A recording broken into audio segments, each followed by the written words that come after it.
சிக்கிம் மாநிலத்தில் பாஜக ஆட்சிக்கு வந்தால் அம்மா உணவகம் தொடங்கப்படும் என அக்கட்சியின் தேர்தல் அறிக்கையில் அறிவிக்கப்பட்டு உள்ளது.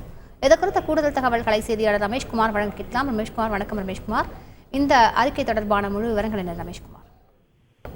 அதாவது மக்களவை தேர்தலோடு சேர்த்து வடகிழக்கு மாநிலங்களில் ஒன்றான சிக்கிம் மாநிலத்திற்கும் சட்டப்பேரவை தேர்தல் நடைபெற உள்ளது. ஏப்ரல் 19ஆம் தேதி, அதாவது தமிழகத்திற்கு தேர்தல் நடைபெறுகின்ற அதே நாளிலேயே சிக்கிம் மாநில சட்டப்பேரவைக்கும் தேர்தல் நடைபெறுகின்றது. இந்த சட்டப்பேரவை தேர்தலுக்கான தேர்தல் வாக்குறுதியை பாஜக தலைவர் JP நட்டா சிக்கிம் மாநிலத்தில் உள்ள பாஜகவின் அலுவலகத்தில் இன்று வெளியிட்டார். அதில் பல்வேறு வாக்குறுதிகள் கொடுக்கப்பட்டிருக்கிறது. குறிப்பாக சிக்கிமில் புதிய IIM தொடங்கப்படும், சுற்றுலாவை ஊக்குவிக்கும் வகையில் ஹோட்டல் மேனேஜ்மெண்ட் கல்வி நிறுவனம் ஒன்று தொடங்கப்படும், லக்பதி தீதி அதாவது லட்சாதிபதி தீதிகளை உருவாக்கும் என்று பல்வேறு வாக்குறுதிகளை பாஜக கொடுத்துள்ளது.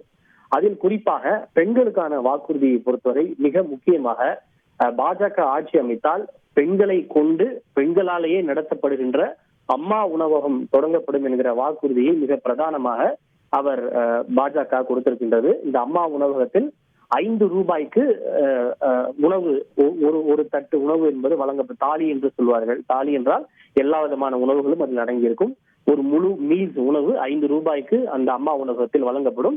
இந்த உணவகத்தை முழுக்க நடத்த போவது பெண்கள் தான் இதனை நடத்தப் போகிறார்கள் என்ற ஒரு வாக்குறுதியை கொடுத்திருக்கிறார். தமிழகத்தில் முன்னாள் முதல்வர் ஜெயலலிதா அவர்களால் தொடங்கப்பட்டு மக்கள் மத்தியில் பெரும் வரவேற்பை பெற்ற ஒரு திட்டம் தான் அம்மா உணவகம்.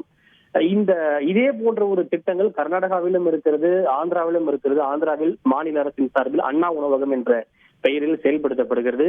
கர்நாடகாவில் மாநில அரசின் சார்பில் கர்நாடக ஆட்சியில் இந்திரா உணவகம் என்கிற அந்த கேண்டீன் கூட தொடங்கப்பட்டது. ஆனால் தற்போது பாஜகவும் இதே போன்ற திட்டத்தை தற்போது கையில் எடுத்துள்ளது.